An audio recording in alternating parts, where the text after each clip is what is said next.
Paldiski elanikud leidsid eelmisel aastal raudteejaama juurest tehasehoovist 5 piinatud koera. Koerad olid näljas, janused ja pulstunud. Ketid olid nii lühikesed, et kutsad ei saanud isegi kuuti varjule minna. Pärast vihma oli iga kuudi ees lomp ja väljaheidetest haisev songermaa. Jutud koerte piinarikkast elust Paldiskis jõudsid ka Keilasse.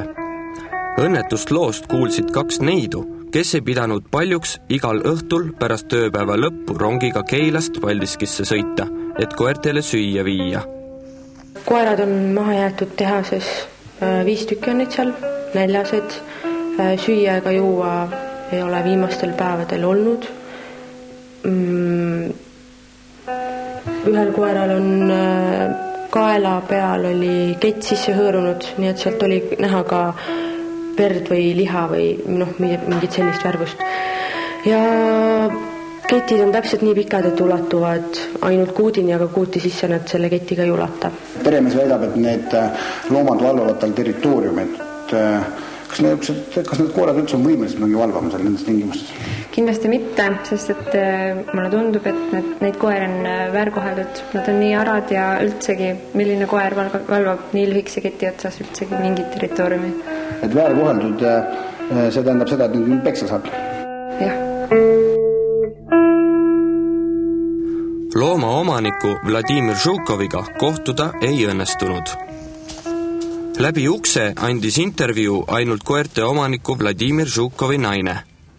А Владимир Жуков тут живет, да? Да, он здесь живет, но его сейчас пока нет дома. Он будет после 8 вечера. Ага, после 8, да. Мы сегодня договорились с ним интервью. Насчет интервью, это он говорит, что с этими собаками, и он как будто и не хочет, что их так много. Ну, я, честно говоря, не могу вам ничем помочь. Я просто не владею информацией. Я не хочу ничего говорить, потому что я не знаю просто. Lõpuks saime Žukovi korraks telefonitsi kätte. Täna, kui ma rääkisin loomaomanikuga, ta väitis, et ta käib iga päev korrapäraselt 2 korda toitmas. Et kas see tundub tõenäoline? Vähe tõenäoline. Koerad on ju näljased. Seal olid kausid tagurpidi ja koertest eemal. Joogivett ka ei olnud. Seega arvatavasti ta ikka ei toida neid 2 korda päevas, sest me oleme viimased 3 päeva seal käinud ja siis küll peale meie ei olnud keegi neile süüa andnud. Koerad aga muudkui virelesid edasi. Tänavu kevadel hakati lõpuks abi otsima Eesti Loomakaitse Seltsist. Kairi Sepp käis Paldiskis kohal ja saatis 2. aprillil kirja Veterinaar- ja Toiduametile. Kui sagedased on juhtumid, kus veterinaarinspektor lubab kohale tulla, kuid sündmuspaigale siiski ei ilmu? Meile on küll laekunud kaebusi, et olukorrad ei ole muutunud, et kas või see samane veterinaarinspektor Urmas Saran, kes nüüd Harjumaa peal ringi toimetab ja väga põlastavalt suhtub nii loomakaitsetesse kui loomakaitsesse, et ka temale on edestatud veel Tabasalus 1 koera kohta isegi 2 korda, et me ei tea seda tähendab, aga üldiselt tundub küll, et inimesed väga rahul ei ole, et loomad ei saa abi. Võiks ju küsida, et mille pärast nad ei tee seda, et kas neil pole raha või pole vahendeid, et aga üldjoontes hakkab kala ikka peast mädanema, et võib-olla on vaja juhti vahetada. Ja see amet vajaks niisugust juhti, siis, kes peaks nagu ka loomakaitset tähtsaks ja suudab ka oma alluvat tööle panna.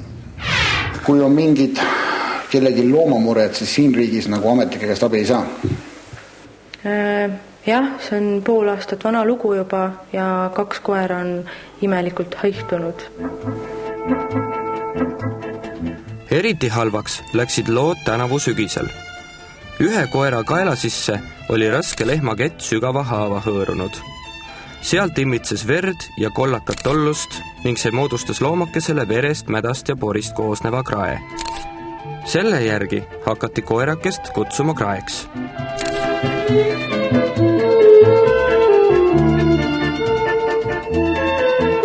Looma põrgupiinade nägemine ajas Keila tüdruku tahastusse. Viimases hädas helistati politseisse. Paraku oli Paldiski konstaabel häälestatud koerte häda suhtes väga uimaselt. Konstaablil on muidugi ülesanded väga palju pandud ja muidugi koerte ja kassidega peaksid tegelema mõned teised ametkonnad.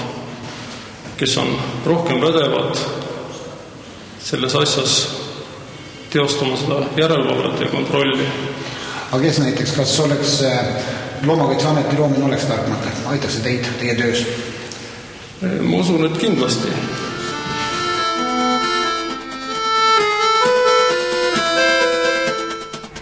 Ühel hommikul oli ta ka krae koos teise kaaslasega kadunud. Omanik Vladimir Šukov teatas nüüd, et koertel on uued kodud. Õhtul olevat tulnud tundmatud inimesed tundmatu liiklusvahendiga ja viinud 2 haiget koera teadmata suunas. Koerte omaniku imelikust jutust jäi mulje, nagu ufod oleksid maad külastanud ja koerad ära viinud. 2 koera äraviimine sealt oli minu jaoks täielik üllatus, sest mina ütlesin, et kõigepealt ja ruttu tuleb nende koerte olukorda seal parandada koha peal, kõhud täis sööta, joota ja vaadata, et need ketid oleks paraja pikkusega ja siis nii edasi. Selge on see, et 5 koera niisama ropsti kuskil ära ei vii. See on ilmselge, mis nende koertega on ilmselt tehtud.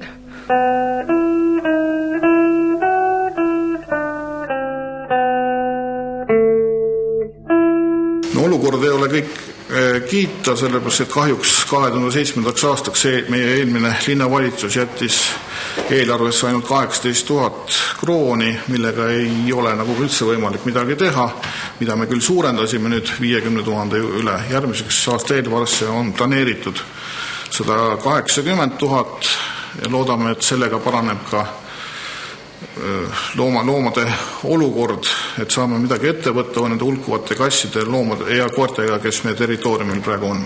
Mujal maailmas on ka loomapolitsei ja see oleks üks variantidest selle küsimuse lahendamiseks. Lõpuks teatas Paldiski abilinnapea Heiko Raamat, et koerad on Tallinna varjupaigas ja probleem lahendatud. Sinna ei viidud neid paraku mitte seoses loomakaitseseaduse rikkumisega, vaid maaomaniku palvel, kes palus võõrad loomad oma kinnistult ära viia. Sellega kaasneva arve on maaomanik lubanud kinni maksta. See lugu on tüüpiline Eestile. Loomad sai peaaegu surmani ära piinatud. Karistada aga keegi ei saa, sest ametnikud ei viitsinud või ei jõudnud. Eestis pole loomakaitseametit, pole ühtset loomade registrit. Jäävad vaid mõned fanaatilised loomakaitsjad, kes võitlevad justkui tuuleveskitega. Ametnikud aga kehitavad õlgu, sest neil on muudki teha.